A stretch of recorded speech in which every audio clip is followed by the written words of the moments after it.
આ વરસાદ ખૂંચ્યો હશે એ વાત તો આપણે માની શકાય। અનેક વિસ્તારમાં અમે આપણે બતાવી રહ્યા છે, આપણે ટીવી સ્ક્રીન ઉપર જોઈ શકો છો કે નીચાણવાળા જેટલા પણ વિસ્તાર છે ત્યાં પાણી ભરાઈ ગયા છે। ચાલો સીધા છીએ અમારા સંવાદદાતા અનિરુદ્ધ દખુ પાસે। અનિરુદ્ધ, જણાવશો, એક બાજુ નવરાત્રી ચાલી રહી છે અને અનએક્સપેક્ટેડ કહી શકાય એવો આ વરસાદ આજે શરૂ થઈ ગયો છે। શું સ્થિતિ છે વરસાદને લઈને હાલ રાજકોટ અને સૌરાષ્ટ્રની?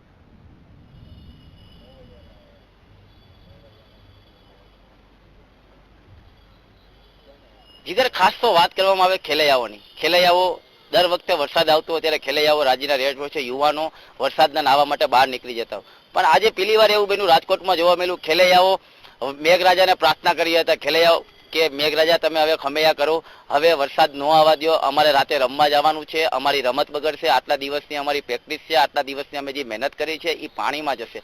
તેને લઈને તમે આજે આપણે જે રાજકોટની અંદર વિરાણીનું ગ્રાઉન્ડ છે, જે ખેલૈયાઓ રમવા આવે છે બોડી સંખ્યામાં, એ તમે જોઈ શકો છો કે આ ગ્રાઉન્ડની સંખ્યા કે કેટલું પાણી છે, કેટલી સંખ્યામાં અહીંયા પાણી થઈ ગયું છે। અને આજના લગભગ રાજકોટની અંદર 70% જે આયોજનો છે એ અત્યારે કેન્સલ કરવામાં આવ્યા છે।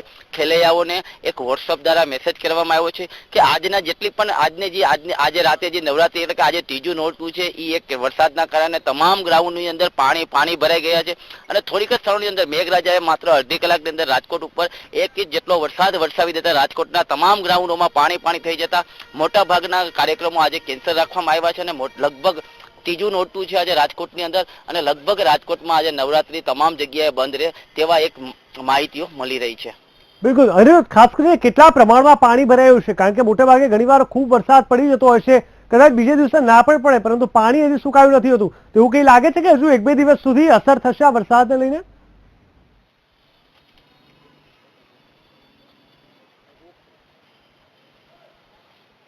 ના જીગર, ખાસ કરીને અત્યારે આયોજકો દ્વારા એક તનતોડ મહેનત કરવામાં આવી રહી છે। પાણીને કેમ ગ્રાઉન્ડમાંથી બહાર કાઢવું તેના માટેની તૈયારીઓનો આખરીઓ આપવામાં આવી રહ્યો છે। પણ જે ગ્રાઉન્ડો છે, દાખલા તરીકે શાસ્ત્રી મેદાનની વાત કરવામાં આવે, વિરાણી હાઈસ્કૂલની વાત કરવામાં આવે કે નીર સિટીની વાત કરવામાં આવે, કોઈ પણ ગ્રાઉન્ડની વાત કરવામાં આવે, અત્યારે જે આયોજકો છે ગ્રાઉન્ડ ઉપર આવી ચૂક્યા છે અને પાણીની કેમ નિકાલ કરવો તેના માટેનું આયોજન કરી રહ્યા છે। પણ જે મોટા આયોજકો છે તેઓનું ગ્રાઉન્ડ મોટું છે અને ત્યાં આટલા વરસાદના કારણે તે વિસ્તારની અંદર પાણી ભરાઈ ગયું છે। પણ એક આયોજકોને એક એવી બાંયધરી ખેલૈયાઓને આપ્યું છે કે આવતીકાલે જો વરસાદ નહીં આવતે તો આવતીકાલથી ફરીવાર દાંડિયા શરૂ કરવામાં આવશે અને ખેલૈયાઓ મન મૂકીને ફરીવાર માતાજીના નોરતા રમી શકશે।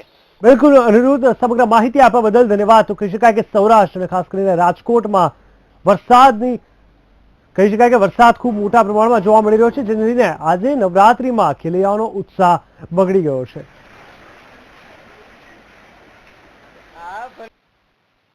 તો જૂનાગઢ તેમજ જિલ્લામાં લાંબા વિરામ બાદ બપોર બાદ ગાજવીજ સાથે ધોધમાર વરસાદ પડ્યો હતો।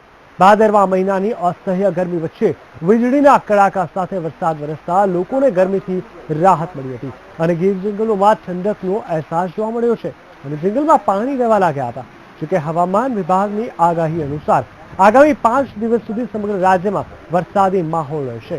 7 ઓક્ટોબર સુધી રાજ્યના કેટલાક વિસ્તારોમાં મધ્યમથી ભારે વરસાદ પડવાની શક્યતા છે, જેને પગલે આખી નવરાત્રીમાં વરસાદ હેરાન કરે તેવી પૂરેપૂરી શક્યતાઓ છે। ભાવનગર શહેર અને જિલ્લામાં 2 દિવસથી ધોધમાર વરસાદ પડી રહ્યો છે, જેને કારણે અસહ્ય ગરમીના બફારાથી લોકોને છુટકારો મળ્યો છે। જોકે લાંબા સમયના વિરામ બાદ આવેલા વરસાદની મોજ માણવા સ્થાનિકો રોડ પર આવીને વરસાદમાં નાહવાની મોજ માણી હતી। તો બીજી તરફ ખેલૈયાઓની નવરાત્રીમાં રમવાની મજા મેઘરાજાએ બગડી હોય તેથી ખેલૈયાઓમાં નિરાશા જોવા મળી છે।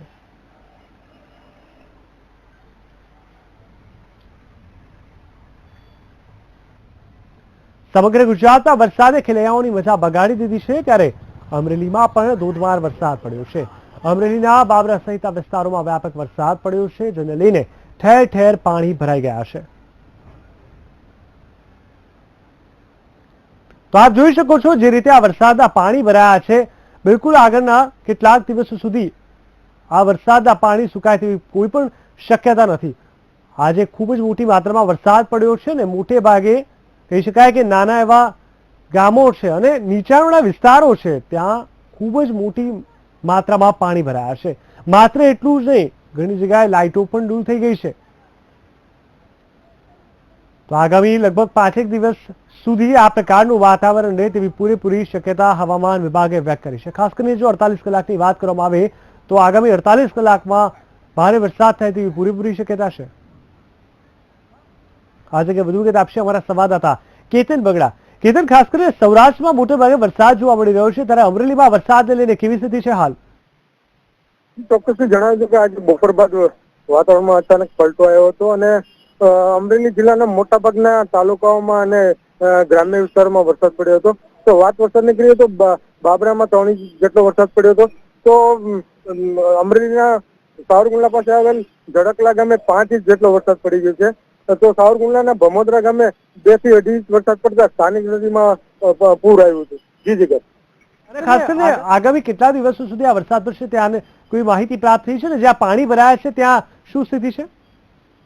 જી જણાવ્યું કે બપોર બાદ જે વરસાદ આવ્યો ત્યારે વરસાદના પાણી ખેતરોમાં તેમજ રોડ પર ફરી વળ્યા હતા. હાલ તો અત્યારે પરિસ્થિતિ એકદમ નિયંત્રણમાં છે અને પાણી પણ ઓસરી ગયા છે. જી જીગર. બિલકુલ, સમગ્ર માહિતી આપવા બદલ ધન્યવાદ કેતન.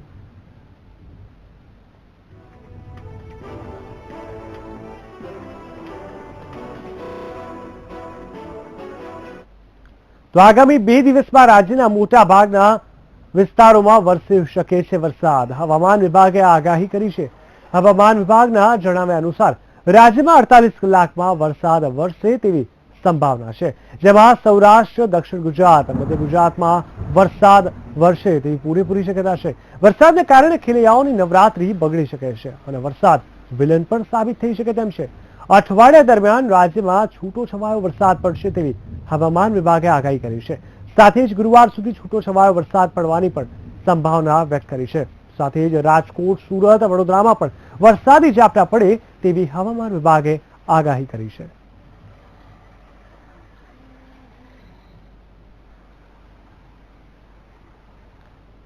ભારતીય સમુદ્રમાંથી પાકિસ્તાની બોટ સાથે ઝડપાયેલા ક્રૂ મેમ્બરોને પોરબંદર લાવવામાં આવશે, જેમાં નેવી, કોસ્ટગાર્ડ, એસઓજી દ્વારા પૂછપરછ કરવામાં આવશે અને કોસ્ટગાર્ડના સમુદ્ર પાવક જહાજે પાકિસ્તાન બોટને ઝડપી હતી.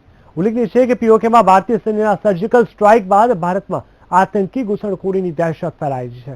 ત્યારે પોરબંદરમાં એક પાકિસ્તાની સાથે 9 જેટલા ક્રૂ મેમ્બરને ઝડપી લેવાતા આગળની કાર્યવાહી હાથ ધરાઈ છે.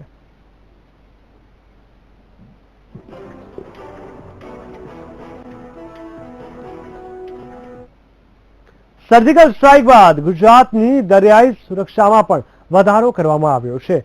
ઠેર ઠેર ચુસ્ત પોલીસ બંદોબસ્ત ગોઠવી દેવામાં આવ્યો છે. પોરબંદરથી રવિવારે કોસ્ટગાર્ડ દ્વારા પાકિસ્તાન બોટને પણ ઝડપી પાડવામાં આવી હતી. આથી સુરક્ષાને ધ્યાનમાં રાખીને ગુજરાતમાં પ્રવેશતા તમામ વાહનોનું સઘન ચેકિંગ હાથ ધરવામાં આવી રહ્યું છે. ગાર્ડ્સ મૂકી દીધા છે, જે ગુજરાતના જાણીતા વાઇટલ ઇન્સ્ટોલેશન છે, જે સમાજના સંચાલન માટે જરૂરી છે. ત્યાંની પોતાની સિક્યોરિટી સંસ્થાઓને પણ પૂર્ણતઃ જાગૃત કરવામાં આવેલ છે અને પેટ્રોલિંગમાં, વાહન ચેકિંગમાં, કોસ્ટલ એરિયામાં અમારી પોલીસ ટોટલ સજાગ છે. અને આપે પણ વાંચ્યું હતું, કોસ્ટગાર્ડ પણ ફૂલ્લી સજગ છે. હમણાં પાકિસ્તાનની એક બોટ પણ આ લોકો કાલે પકડ્યા છે. એટલે દરિયામાં, હવામાં અને જમીન ઉપર બધે ભારતની અને ગુજરાતની જે ફોજો છે અને પોલીસ છે પૂર્ણતઃ સતર્ક છે અને કોઈ પણ જાતની ચિંતા કરવાની જરૂર નથી. તો પાકિસ્તાની કરાચી જેલમાં એક માછીમારનું મોત થયું છે. આ માછીમારનું નામ મોહન રાઠોડ છે, જે ઉમર ગામનો રહેવાસી છે. આ માછીમારનું અપહરણ ડિસેમ્બર 2015માં કરવામાં આવ્યું હતું, જે પોરબંદરની બોટમાં માછીમારી કરવા ગયો હતો. આમ પાકિસ્તાનની કરાચી જેલમાં માછીમારનું મોત નિપજતા પરિવારમાં શોકનો માહોલ છવાઈ ગયો છે. સૌરાષ્ટ્ર ન્યૂઝમાં સમય થઈ ગયો છે બ્રેકનો. વધુ સમાચાર બ્રેક બાદ.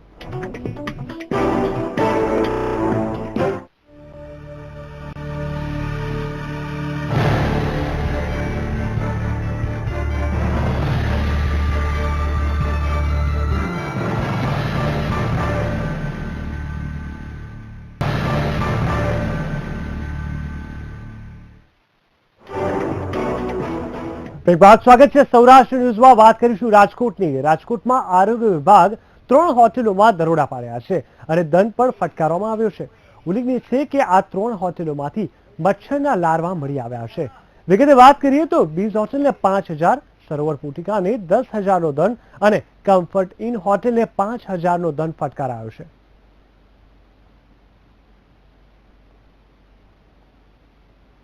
અમરેલી જિલ્લાને વર્ષોથી રેલ સેવા માટે અન્યાય થઈ રહ્યો છે તેવું સ્થાનિક લોકો કહી રહ્યા છે. ત્યારે આજે સુરતી રેલવે સમિતિ તેમજ સાવરકુંડલાના સ્થાનિક લોકોએ રેલવે સ્ટેશન બહાર રામધૂન અને હનુમાન ચાલીસાના પાઠ કરી અહિંસક રીતે ધરણા કર્યા હતા. સાથે તેમણે ચીમકી ઉચ્ચારી હતી કે જો રેલવે તંત્ર આ બાબતે ધ્યાન નહીં આપે તો આવનારા દિવસોમાં ઉગ્ર આંદોલન કરાશે. સાથે જ સાવરકુંડલા લીલિયા દામનગરને બાદ કરતા અમરેલી શહેરને બ્રોડગેજ લાઇન પર ટ્રેન મળે તેવી પણ માંગ કરાઈ છે. ઉલ્લેખનીય છે કે અગાઉ પણ આ બાબતે અનેકવાર ટ્રેન રોકીને વિરોધ કરવામાં આવ્યો છે. તેમ છતાં પણ લોકોની કોઈ જ માંગણીઓ સ્વીકારવામાં આવી નથી. અત્યારે આખા દેશની અંદર જો અમરેલી તાલુકો અને સાવરકુંડલા તાલુકો બંને તાલુકા હોય તો એ બ્રોડગેજ લાઇન છે, પણ બ્રોડગેજ લાઇનથી રેલવે લાઇનથી વંચિત છે. અહીંયા આ વિસ્તારના 20 લાખ લોકો સુરત, અમદાવાદ, વડોદરા અને ભરૂચ વસવાટ કરે છે. એ લોકોને દૈનિક આવવા જવાની પુષ્કળમાં અગવડતા મળે છે. એ અગવડતાને સગવડતા ફેરવવા માટે અમારું આંદોલન મેં ચાલુ કરેલું છે. ભાવનગર યુનિવર્સિટીમાં એક્સટર્નલ તરીકે અભ્યાસ કરતા વિદ્યાર્થીઓના ફીમાં વધારો કરવામાં આવ્યો છે. વિદ્યાર્થીઓની ફીમાં 60% વધારો કરાયો છે. આથી વિદ્યાર્થીઓએ અને એનએસયુઆઈ દ્વારા વિરોધ કરવામાં આવ્યો હતો અને ઉપકુલપતિને આવેદનપત્ર પણ પાઠવ્યું હતું.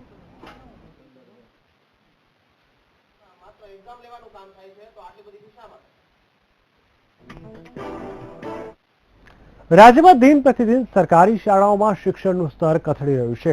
ત્યારે અસમાન શિક્ષણ વ્યવસ્થા અને શિક્ષણના ખાનગીકરણ સામે સુરેન્દ્રનગર કલેક્ટર કચેરી સામે વિરોધ પ્રદર્શન કરવામાં આવ્યું.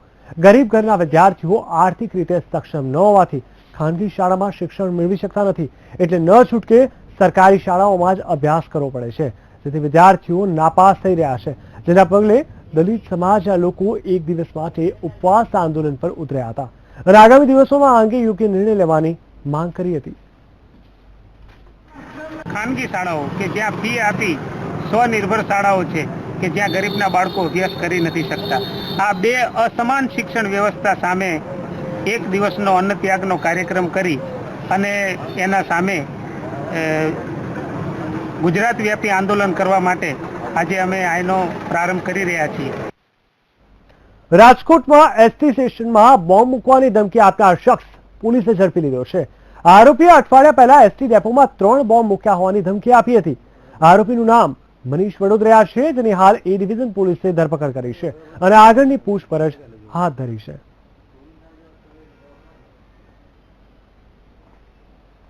ગીરમાં સિંહોના અકાળ મૃત્યુ મામલે હાઈકોર્ટમાં પીઆઈએલ થઈ હતી. જે મામલે વીજ કરંટથી સિંહનું મોત છતાં કોઈ તપાસ નથી થઈ.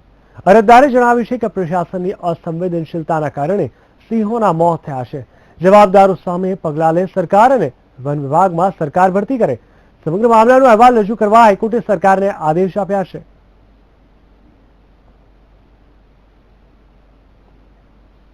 રાજકોટ શહેરમાં તસ્કરો બેફામ બન્યા હોય તેવું લાગી રહ્યું છે. ત્યારે સુખસાગર સોસાયટીના 7 મકાનોના તાળા તૂટ્યા હોવાનું સામે આવ્યું છે. જેમાં અંદાજિત રૂપિયા 1.20 લાખના મુદ્દામાલની ચોરી થઈ છે. જોકે ચોરી કરતા 2 શખ્સો સીસીટીવી કેમેરામાં કેદ થયા છે, પરંતુ રાત હોવાથી ચોરની ઓળખ થઈ શકી નથી. મહત્વપૂર્ણ છે કે મકાન માલિક સૂતા હતા ત્યારે તસ્કરોએ બહારથી દરવાજો બંધ કરી દીધો હતો અને એક સાથે તાળા તૂટતા સોસાયટીના રહીશોમાં ફફડાટ ફેલાઈ ગયો હતો. જોકે સમગ્ર મામલાની તપાસ બી ડિવિઝન પોલીસે હાથ ધરી છે. ગઈકાલે મોરબી રોડ પર ગઈકાલ રાતના મોરબી રોડ ફાટક પાસે સુખસાગર સોસાયટી આવેલી છે. ત્યાંના અમારા હાલના ફરિયાદી છે જીતેન્દ્રભાઈ ગિરધરભાઈ સાદિયા, જે મૂળ ધારી ગામના રહેવાસી છે અને અહીંયા રહી અને પ્રાઇવેટ કંપનીમાં નોકરી કરે છે. એ પોતે ફરિયાદી હતા અને એમણે આવીને કહેલ કે અમારી સોસાયટીમાં એક સાથે રાતના 6 થી 7 મકાનોમાં તાળા તૂટેલા છે. એટલે તાત્કાલિક એમની જગ્યાએ બનાવની જગ્યાએ આવી અને તપાસ કરતા જીતેન્દ્રભાઈના ઘરમાંથી 1,20,000ના દાગીના અને 7,000 રોકડા રાખેલા હતા. એ ઉપરના રૂમમાંથી ચોરી થયેલા છે. સોના ચાંદીના અને રોકડ રકમની ચોરી થયેલ છે. જે ગઈ રાતના લોકો મહેમાન હતા તેથી નીચે સુવા ગયા અને ઉપર રૂમ ખાલી હતો, જે તાળું તોડી અને આવી લૂંટ કરેલ છે. ખાસ કરીને સીસીટીવી ફૂટેજ છે, તેમાં 2 લોકો જે સ્પષ્ટ દેખાય છે પણ ફેસ ડિટેક્ટ નથી થતો. જેની હિસાબે સાહેબોને પોલીસવાળાને જે આપણે વિનંતી કરીએ છીએ કે ભાઈ તે વ્યવસ્થિત રીતે આનું દેખરેખ કરી અને યોગ્ય આપણને વળતર મળે. કચ્છ રાપર તાલુકાના નંદાસર ગામે કેનાલમાં એક જ પરિવારના 3 સભ્યોના ડૂબી જતા મોત નીપજ્યા છે. હાલ સમગ્ર વિસ્તારમાં આ ઘટનાને લઈને અરેરાટી ફેલાઈ ગઈ છે. ઉલ્લેખનીય છે કે નંદાસર ગામ નજીક આવેલી નર્મદા કેનાલમાં પરિવારની એક વ્યક્તિ નાહવા પડી હતી. જોકે બહેનને ડૂબતા જોઈ તેને બચાવવા માટે ભાઈ અને ભાભીએ પણ કેનાલમાં છલાંગ લગાવી હતી, પરંતુ બહેનને બચાવવા પડેલ ભાઈ ભાભીના પણ કેનાલમાં ડૂબી જતા મોત થયા હતા. જોકે આ ઘટનાની જાણ થતા પોલીસ ઘટના સ્થળે દોડી આવી હતી અને ત્રણેય મૃતદેહને પીએમ માટે રાપરની સરકારી હોસ્પિટલમાં ખસેડ્યા હતા. સમગ્ર મામલે પોલીસે અકસ્માતનો ગુનો નોંધી વધુ તપાસ હાથ ધરી છે. સૌરાષ્ટ્ર ન્યૂઝમાં ફરી એકવાર સમય થઈ ગયો છે બ્રેકનો. વધુ સમાચાર બ્રેક બાદ.